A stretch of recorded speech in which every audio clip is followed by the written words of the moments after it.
Meski bersusah payah bersembunyi di dalam lumpur, di bawah kolong rumah warga, begal bernama Heri ini akhirnya menyerah setelah polisi memintanya naik ke atas.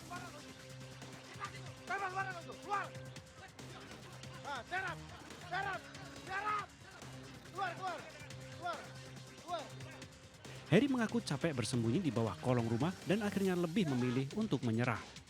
Polisi yang telah mengepungnya dengan mudah menangkap Heri. Heri nekat bersembunyi di dalam lumpur usai aksinya merampas sebuah mobil di salah satu swalayan di Sambaliung gagal karena kepergok warga. Heri yang menghindari kejaran polisi nekat meninggalkan mobil curiannya di tengah jalan. Dari hasil pemeriksaan, Heri diketahui beraksi seorang diri dengan bermodal senjata tajam jenis badik.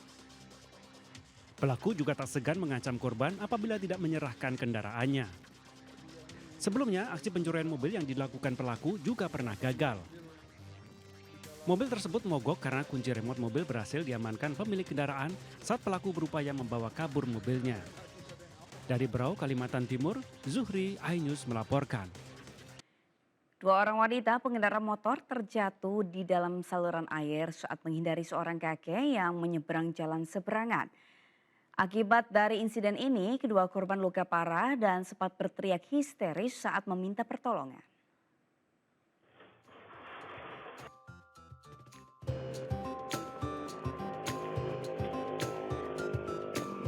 Awas mbak!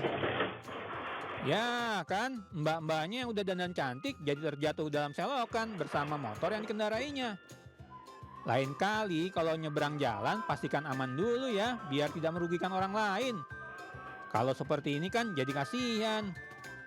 Insiden ini terjadi di Jalan Rangkas Bitung Cileles, tepatnya di Kampung Rancak Caruluk, Desa Bojong Leles, Cibadak, Banten. Akibat kejadian ini, kedua korban mengalami luka di sekujur tubuh dan sempat berteriak hingga menangis histeris. Sang kakek juga telah minta maaf. Ia mengaku tidak melihat kendaraan korban karena silau tereduksi sinar matahari. Hingga saat ini belum diketahui identitas kedua korban. Keluarga korban yang datang ke lokasi langsung membawa korban ke rumah sakit untuk mendapatkan perawatan. Sementara itu, sepeda motor korban juga mengalami kerusakan cukup serius. Dari Lebak, Banten, Iskandar Nasution, iNews melaporkan. Pemirsa, salah satu dari dua pelaku pencurian sepeda motor yang melarikan diri setelah terpergok warga akhirnya berhasil dibekuk aparat kepolisian Polres Metro Polda Lampung. Saat ditangkap, tersangka terpaksa dihadiahi timah panas karena mencoba melawan petugas.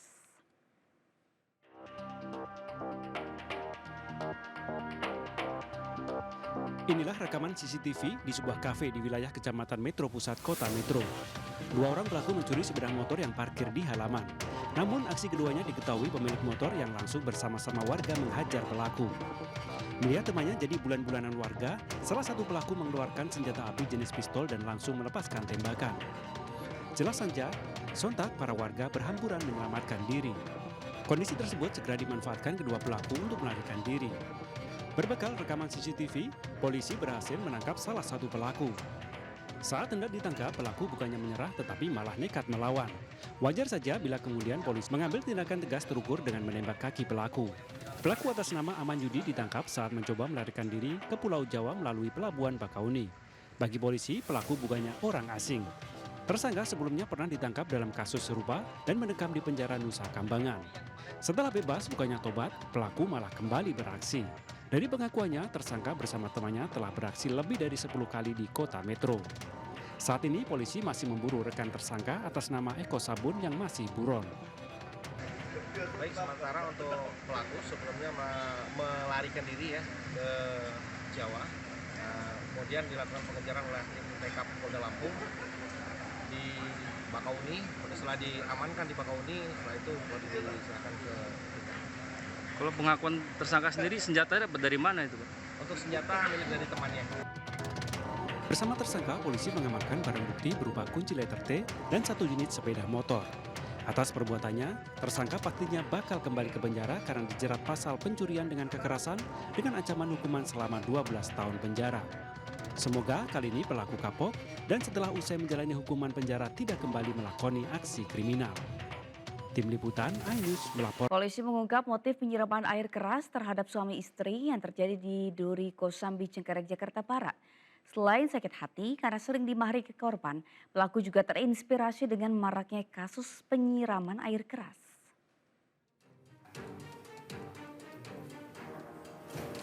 Pelaku penyiraman air keras terhadap pasangan suami istri di kawasan Duri Kosambi, Cengkareng, Jakarta Barat hanya bisa tertunduk malu saat digiring petugas dalam gelar perkara di Mapolres Jakarta Barat. Polisi telah menetapkan pelaku sebagai tersangka dan menyita barang bukti gayung yang digunakan sebagai wadah air keras untuk menyiram kedua korban serta pakaian korban yang telah rusak. Dari pemeriksaan terungkap motif pelaku menyiram korban karena sakit hati sering dimarahi korban yang merupakan atasannya di sebuah kafe di kawasan Green Lake, Cipondoh, Tangerang, Banten. Tersangka juga terinspirasi dari sejumlah penyiraman air keras yang sering terjadi sebelumnya di Jakarta. Akibat ulahnya, korban yang mengalami luka bakar serius dan telah dirujuk ke RSCM Jakarta. Sementara tersangka terjerat pasal penganiayaan dengan ancaman hukuman 5 tahun penjara.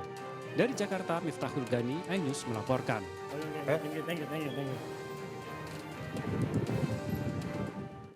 Pemirsa, Aliansi Jurnalis Video melaporkan bodyguard Atta Halilintar yang mengancam akan menculik wartawan yang sedang meliput Atta Halilintar saat pelapor ke Polres Metro Jakarta Selatan. Laporan ini dilayangkan lantaran pelapor menilai tindakan bodyguard Atta Halilintar tersebut mencederai profesi wartawan.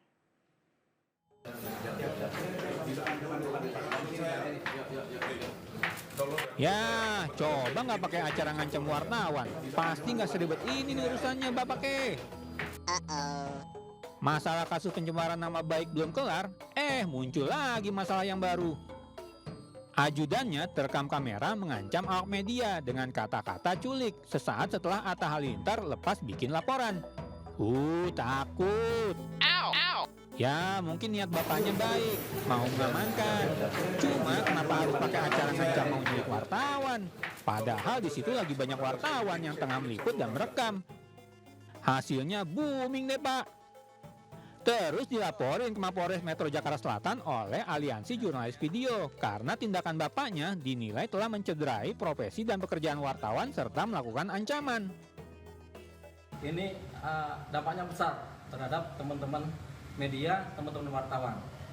Harapannya dari perkara ini, dari kasus ini, jangan ada lagi pengancaman terhadap teman-teman wartawan. Karena wartawan juga dilindungi oleh undang-undang pers. Mohon maaf untuk rekan-rekan media, saya merasa salah untuk perkataan. Meski ujung-ujungnya klarifikasi dan minta maaf, namun proses hukum bisa terus berlanjut.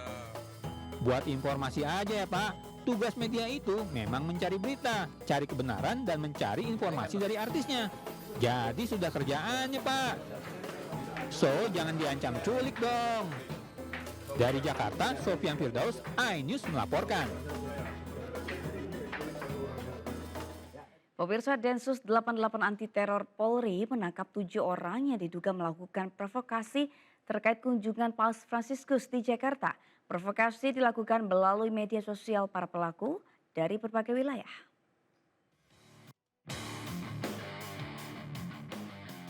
Ketujuh orang yang diduga menyebar teror di media sosial ini diamankan tim Densus 88 Anti Teror Mabes Polri dari berbagai wilayah. Ketujuh tersangka tersebut ditangkap di beberapa wilayah yang berbeda, tepatnya saat Paus berkunjung ke Jakarta pada 3 hingga 6 September 2024. Ketujuhnya diamankan karena memprovokasi dan menyebar ancaman yang berisi propaganda atau ancaman teror melalui media sosial terhadap kedatangan Paus ke Jakarta. Selain mengamankan para terduga, Densus juga menemukan sejumlah foto dan lambang-lambang terorisme.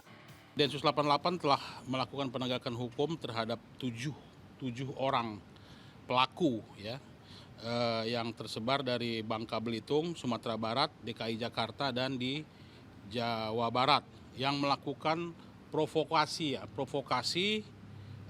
dan ancaman yang berisi propaganda ataupun ancaman teror ya melalui media sosial terhadap kedatangan Paus ke Jakarta. Kombes Aswin menambahkan Densus 88 Anti Teror akan kembali menggali lebih jauh keterangan dari para pelaku, termasuk mencari barang bukti lain yang berhubungan dengan aksi teror. Saat ini para penyebar teror masih diperiksa. Dari Jakarta, Syahriza Abdul, iNews melaporkan.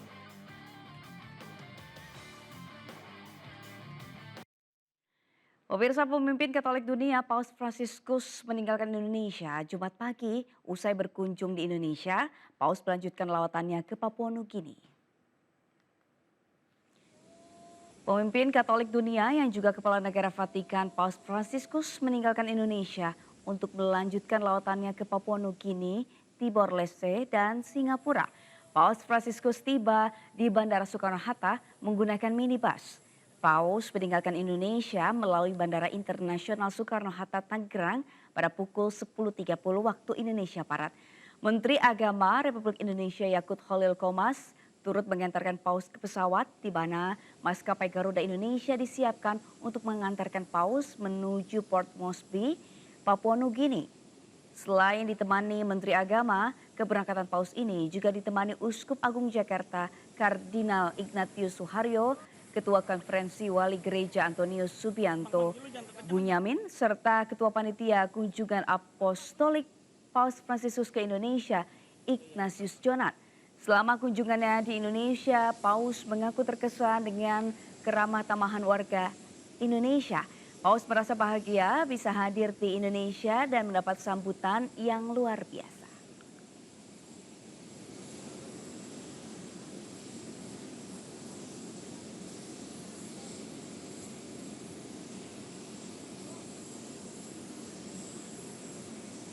Tim langganan Piala Dunia Arab Saudi ditahan imbang skor 1-1 saat menjamu timnas Indonesia pada kualifikasi Piala Dunia 2026 ronde ketiga zona Asia. Laga perdana di King Abdullah Sport City Stadium memberikan sejumlah catatan menarik. Kita simak penjelasannya dalam infografis berikut ini. Ya pemirsa, skuad Garuda mampu memberikan kejutan saat bersua Arab Saudi di King Abdullah Sport City Stadium dengan skor imbang 1-1. Hasil ini mengulang sejarah 41 tahun silam saat timnas Indonesia bermain seri kontra Arab Saudi pada Olimpiade 1984. Torehan apik ini tak lepas dari penampilan apik Martin Paes di bawah mistar gawang. Sejumlah peluang emas Arab Saudi dapat dimentahkan. Tercatat kiper FC Dallas ini melakukan 3 kali penyelamatan krusial dan satu yang paling mengesankan saat Martin menepis penalti dari pemain Arab Saudi.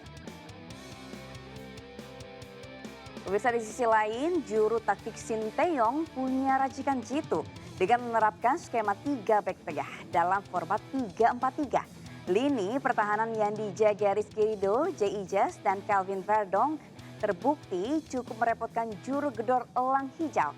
Taktik apik ini berjalan mulus dengan kehadiran J. Ijas sebagai kapten tim yang sebelumnya diemban Asnawi Mangku Alam. Nah pemirsa, hal menarik lainnya yang ada yakni tampilan Ragnar Oratmangun yang mencukur habis rambutnya usai melaksanakan ibadah umroh, rupanya membawa semangat baru. Terbukti Ragnar mencatatkan golnya pada babak pertama meskipun bola mengenai Sandy Walsh. Sementara Sinteyong menempatkan Calvin Verdonk di posisi back tengah, berbeda dari sebelumnya saat bertemu Filipina di mana Verdonk bermain di back kiri. Calvin bermain solid pada debut keduanya meski pertahanannya terkoyak di sebelum turun minum. Pemirsa, demikian infografis sejumlah fakta dari hasil imbang timnas Indonesia kontra Arab Saudi. Kita beralih ke informasi selanjutnya. Dari informasi olahraga, kita beralih ke informasi seputar kuliner pemirsa. Bila belum memiliki referensi untuk santap siang ataupun makan malam, ada kuliner bebek rica sambal matah yang bisa menjadi pilihan. Keunikan menu ini karena penikmatnya seperti diajak menjelajah rasa, mulai dari Jawa, Manado hingga Bali.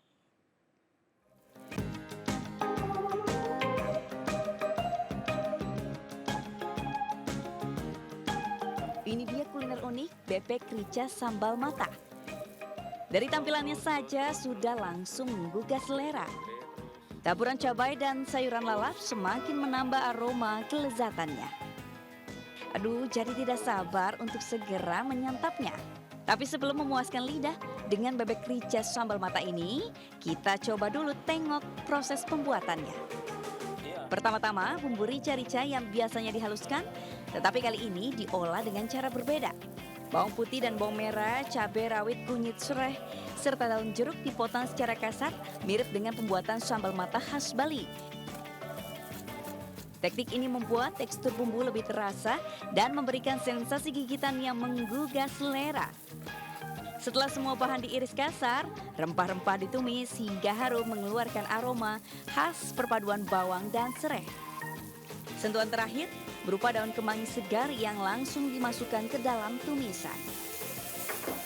Selanjutnya sambal matah yang biasanya menggunakan terasi sebagai bahan utama, kali ini digantikan dengan daun kemangi.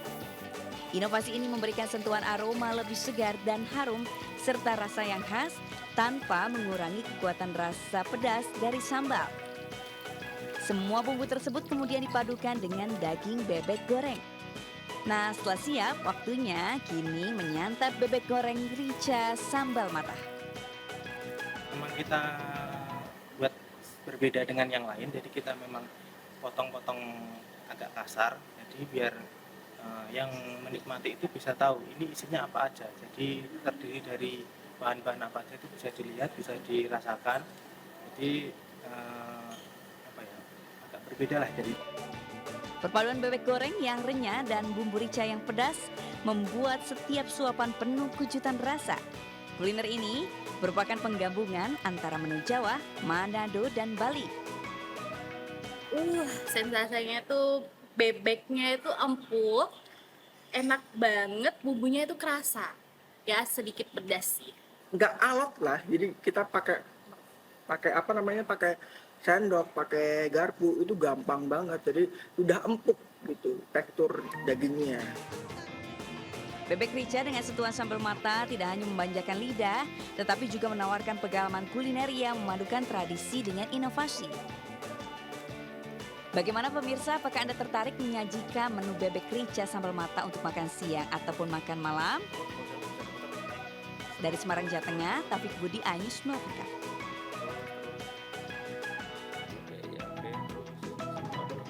Pemirsa, bagi Anda yang suka sekali dengan kuliner sate, bisa mencoba lezatnya sate Komo, yakni sate daging sapi berukuran jumbo dengan baluran bumbu rempah di Sidoarjo, Jawa Timur. Proses pembuatan sate Komo ini juga sedikit berbeda dengan sate pada umumnya.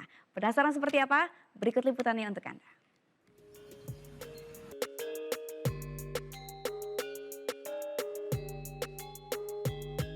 Bila mendengar kata Komo, mungkin ada terbayang lagu populer anak-anak tahun 90-an, Si Komo Lewat Jalan Tol.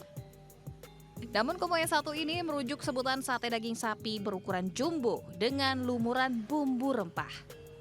Pastinya Komo ini tak membuat macet dan justru menggoyang lidah lantaran mengenyangkan. Proses pembuatan sate Komo sedikit berbeda dengan sate pada umumnya. Sebelum dipanggang, potongan jumbo daging sapi dibalur bumbu rempah dan dibiarkan meresap semalaman. Ukurannya yang jumbo dipadu empuknya daging sapi menjadikan sate Komo beda dengan yang lain. Satenya besar-besar terus empuk, dagingnya empuk. Sama ada kayak ciri bumbunya itu khas gitu. Pada hari biasa, warung makan di Kecamatan Prambon, Sidoarjo ini bisa menghabiskan hingga 50 kg daging sapi. Bumbunya itu dijadikan satu terus kering. Bumbunya itu dari kacang ya, terus pakai bawang, itu digoreng semua. Nah, tak perlu khawatir pemirsa, bagi Anda yang kurang menyukai daging sapi bisa memesan sate Komo daging ayam. Dengan merogoh kocek Rp20.000, Anda bisa menikmati lezatnya 2 tusuk sate Komo bersama sepiring nasi. Dari Sidoarjo, Jawa Timur, Yoyo Agusta, iNews melaporkan. Habis makan-makan, kita jalan-jalan pemirsa. Bagi Anda yang ingin menikmati sunset atau matahari terbenam, Waduk Cengklik Boyolali, Jawa Tengah wajib Anda kunjungi. Karena di sini para pengunjung bisa dengan jelas menikmati matahari terbenam dari balik Gunung Merapi dan Merbabu. Waduk.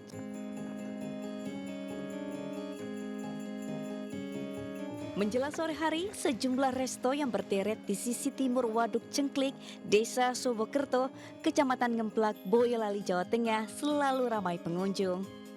Selain bisa menikmati beragam kuliner dengan harga terjangkau, di tempat ini Pengunjung juga bisa melihat keindahan senja, momen terbenamnya matahari dari balik Gunung Merapi dan Merbabu. Angin yang berhembus sepoi-sepoi membuat suasana di sekitar waduk terasa semakin damai dan menenangkan. Banyak pengunjung dari berbagai daerah datang khusus untuk melihat indahnya sunset. Pemandangannya bagus, apalagi kalau sore lihat sunset itu bagus. Terus kedua juga makanannya enak-enak dan pilihannya banyak sekali. Anak-anak juga suka kalau kesini. Nanti kalau lebih bagus lagi kalau sudah bersih, keren. View-nya sendiri seperti apa? View-nya bagus. Cuma itu enceng gondoknya sebenarnya kalau dibersihin keren itu.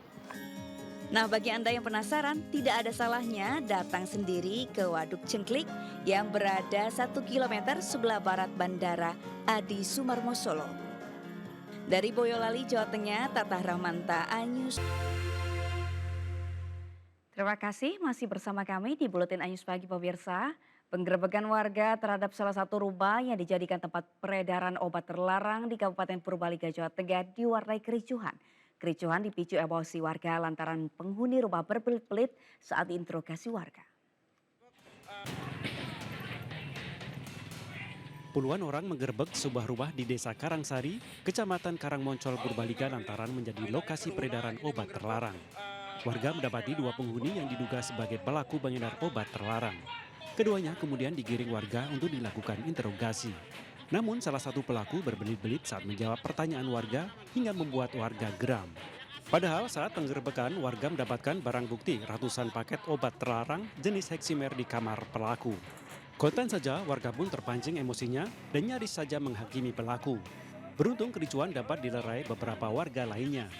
Agar tidak menjadi bulan-bulanan masa, akhirnya pelaku buru-buru dibawa ke kantor Polsek Karangmoncol dengan menggunakan kendaraan bak terbuka.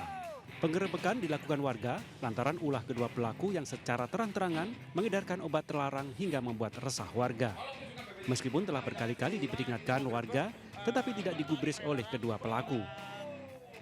Saya pengen khususnya Karangmoncol itu bebas dari narkoba, miras. Itu. Jadi saya minta dukungan dari pihak kepolisian yang punya wewenang, dari ABRI yang punya wewenang. Gitu.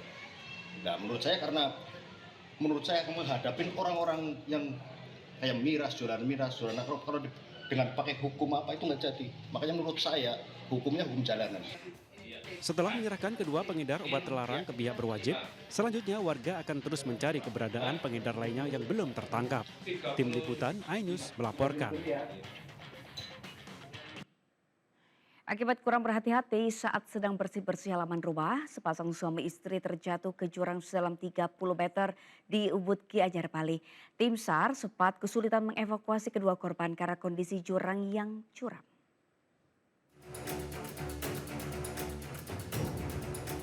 Dengan menggunakan tali, 2 anggota tim penolong dari BPBD Gianyar turun ke dalam jurang untuk mengevakuasi pasangan suami istri yang jatuh ke dasar jurang. Jurang sedalam 30 meter dengan kondisi curam membuat proses evakuasi menghadapi kendala.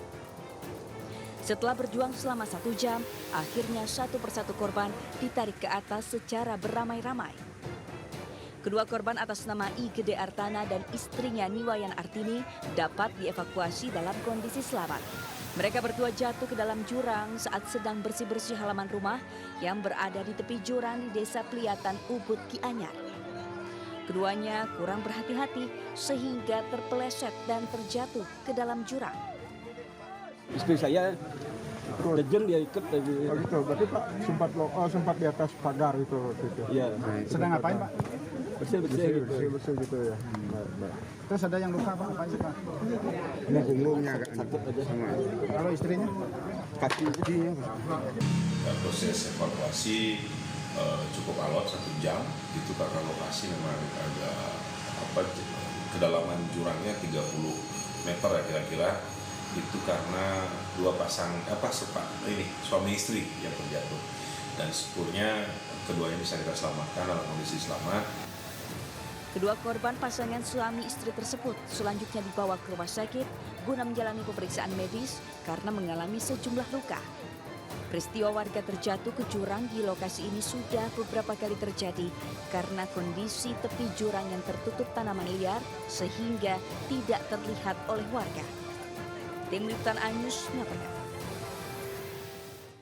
Majelis Etik Dewan Pengawas KPK menjatuhkan sanksi sedang kepada Wakil Ketua KPK Nurul Gufron atas penyalahgunaan pengaruh atau jabatan di balik mutasi ASN Kementan. Sanksi berupa teguran tertulis serta pemotongan penghasilan terperiksa sebesar 20% selama 6 bulan.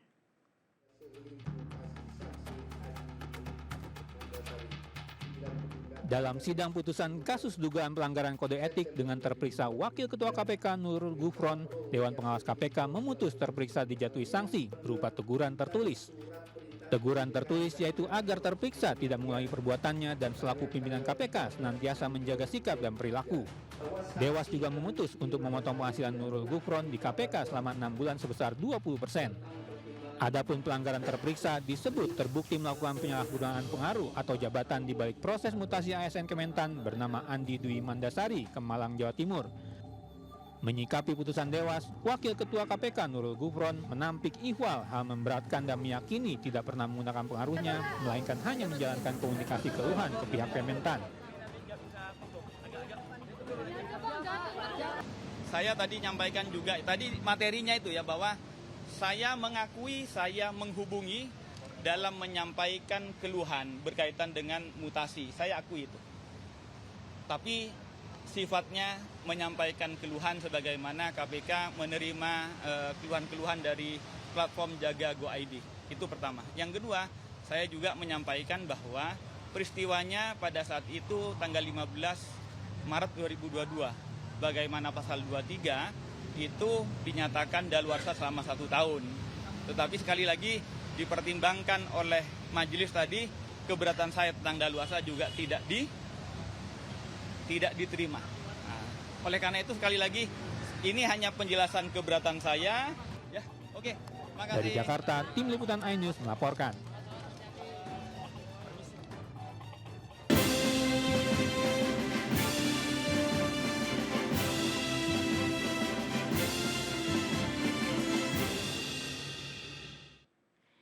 Maju sebagai bakal calon gubernur Jakarta, Pramono Anung mengajukan surat pengunduran diri selaku Menteri Sekretaris Negara ke Presiden Joko Widodo. Sedangkan Menteri Sosial Tri Risma hari ini telah lebih dulu mengundurkan diri karena menjadi bakal calon gubernur Jawa Timur.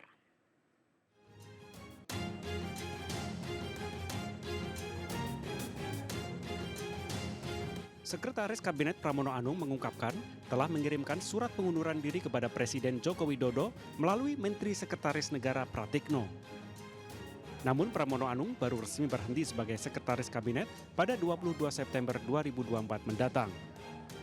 Salah satu tugas yang harus diselesaikan Pramono sebelum keluar kabinet, yakni mempersiapkan sidang kabinet yang akan dilaksanakan di IKN Kalimantan Timur pada 11 September 2024. Pramono mundur sebagai Sekretaris Kabinet karena akan mengikuti kontestasi Pilkada serentak sebagai bakal calon gubernur Jakarta. Maka saya sudah menyampaikan kepada Bapak Presiden, kepada Bapak Menteri Sekretaris Negara, kalau saya mudah-mudahan bisa betul-betul berhenti itu tanggal 22 September ketika ditetapkan sebagai calon gubernur Jakarta. Di Surabaya, Jawa Timur, Presiden Joko Widodo mengatakan sudah menandatangani dokumen pengunduran diri Tri Risma hari ini dari jabatan sebagai Menteri Sosial. Sebelumnya, Tri Risma hari ini telah datang ke istana dan bertemu Presiden Joko Widodo karena maju dalam Pilkada 2024 sebagai calon gubernur Jawa Timur. Saat ini Menko PMK Muhadjir Effendi telah ditunjuk sebagai PLT Menteri Sosial.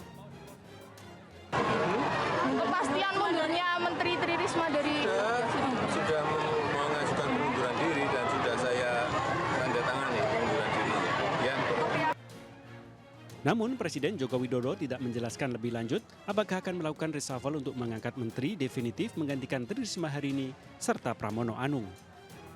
Dari Surabaya dan Jakarta, Tim Liputan iNews melaporkan.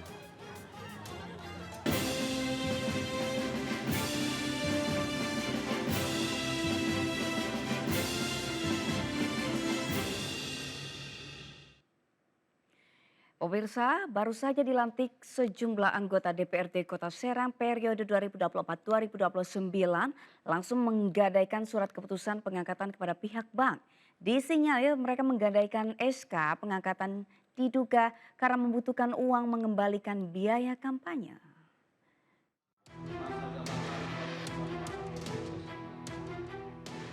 Sepertinya sudah menjadi tradisi, sejumlah anggota Dewan Kota Serang beramai-ramai menggadaikan surat keputusan pengangkatan mereka ke pihak bank. Bisa jadi SK terpaksa digadaikan ke bank karena para anggota Dewan tersebut butuh uang untuk mengembalikan biaya politik yang sudah dikeluarkan saat kampanye pemilu legislatif lalu. Sekretaris DPRD Kota Serang, Ahmad Nuri, tidak membantah adanya anggota Dewan periode 2024-2029 yang menggadaikan SK pengangkatan padahal mereka baru saja dilantik.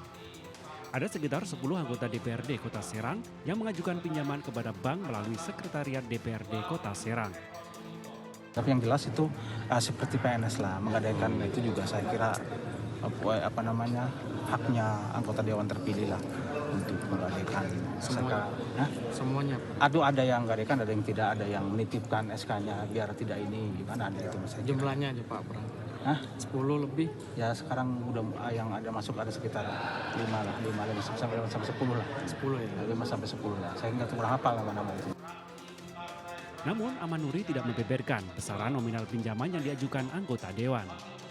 Ia pun tidak bisa memastikan jumlah anggota DPRD Kota Serang yang mengajukan pinjaman akan bertambah atau tidak. Yang jelas pengajuan pinjaman ke bank dengan jaminan SK pengangkatan merupakan hal biasa dan menjadi hak pribadi masing-masing anggota Dewan. Dari Serang, Banten, Maisa Apriandi, iNews melaporkan. Kita beralih ke informasi lain pemirsa, bagi Anda yang suka makan bubur tapi bosan bubur yang itu saja, sepertinya bubur yang satu ini yang ada di kawasan Bintaro, Tangerang Selatan bisa menjadi pilihan, yaitu bubur bakar dengan topping ikan cakalang dan daging. Seperti apa? Berikut liputannya.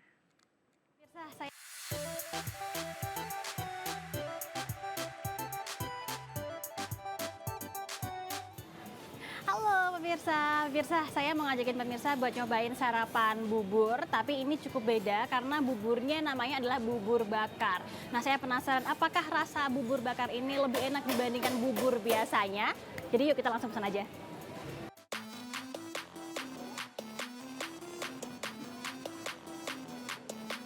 Kalau gitu gini aja, yang beef pakai yang nggak pedes, terus yang cakalang pakai yang pedes. Oke, siap. Makasih ya Kak ya, aku tunggu ya.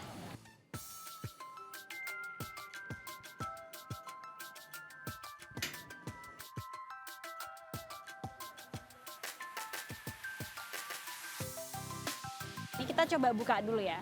Kita buka. Wah, nih. Ini visualnya menarik banget. Ini bubur yang beef, yang ini. Yang toppingnya beef, sama yang ini adalah bubur yang toppingnya cakalang. Nah kebetulan tadi aku pesen dengan 2 kuah yang berbeda. Kalau untuk yang beef ini yang kuahnya kuah kuning, rasanya lebih ke gurih manis. Tapi kalau untuk yang kuah merah, ini yang cakalang kuah merah, ini lebih ke dominan pedas gitu. Ini mau nyoba yang bubur dengan topping beef dengan kuah kuning. Oh ya pemirsa, saya bukan tim bubur diaduk. Jadi tidak akan saya aduk. Kalau pemirsa tim bubur diaduk atau nggak diaduk? Oke, kita akan coba ya. Kuahnya dulu deh. Kuah kuningnya. Bismillahirrahmanirrahim.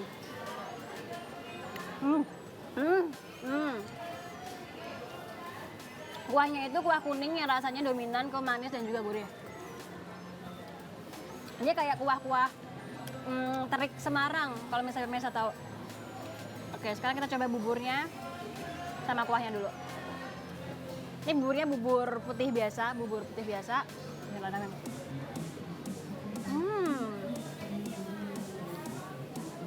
Ini anget banget.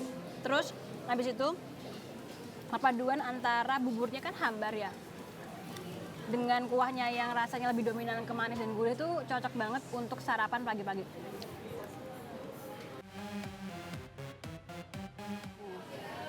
Kuah merahnya apakah pedas? Nah, iya.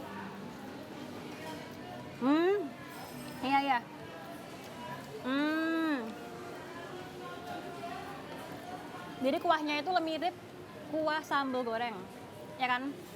ada manisnya dikit tapi lebih dominan, manisnya dikit tapi ada pedas-pedasnya. Kalau yang kuah kuning tadi bener-bener manis gurih, nggak ada pedasnya sama sekali. Jadi kalau ini cocok untuk yang suka makanan pedas. Kita coba telur. Kita coba dulu buburnya. Cheers.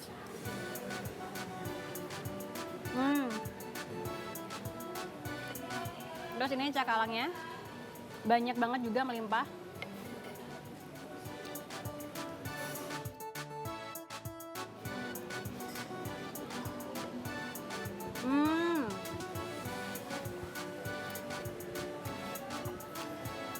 Untuk cakalangnya sendiri tuh disuir-suir dan dia sudah ada bumbunya. Jadi bukan cakalang yang hambar gitu.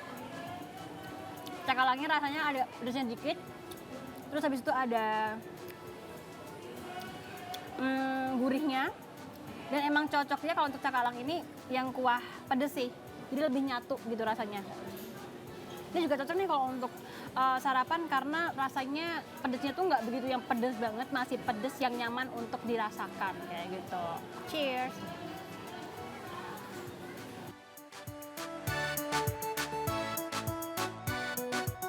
Buat pemirsa yang penasaran bisa langsung datang saja ke Bubur Bakar yang ada di Fresh Market. Dari Tangerang Selatan, saya Amri Narida dengan juru kamera Nadifa Adina. Sampai jumpa.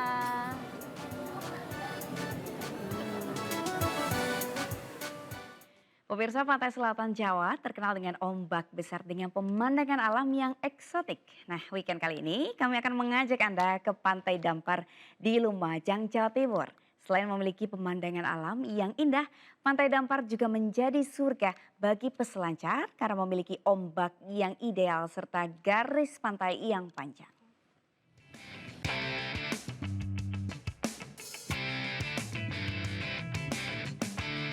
Seperti inilah keseruan berselancar di Pantai Selatan Dampar yang berada di Desa Bades, Kecamatan Pasirian, Lumajang, Jawa Timur.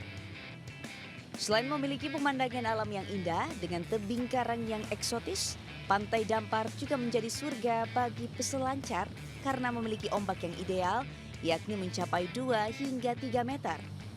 Tidak hanya itu, garis pantai yang panjang juga akan memanjakan peselancar untuk memacu adrenalin menaklukkan ombak pantai selatan Jawa ini. Meski tak jarang harus berjibaku dan tergulung ombak, namun para pengunjung khususnya penghobi selancar merasa puas dengan ombak di Pantai Dampar ini. Para peselancar ini seakan menari-nari di atas ombak. Namun perlu diketahui, ombak Pantai Selatan Dampar ini direkomendasikan hanya untuk peselancar profesional. Di Taman Baca Lentera Pusaka, khususnya di era digital ini ya, penting untuk mereka bisa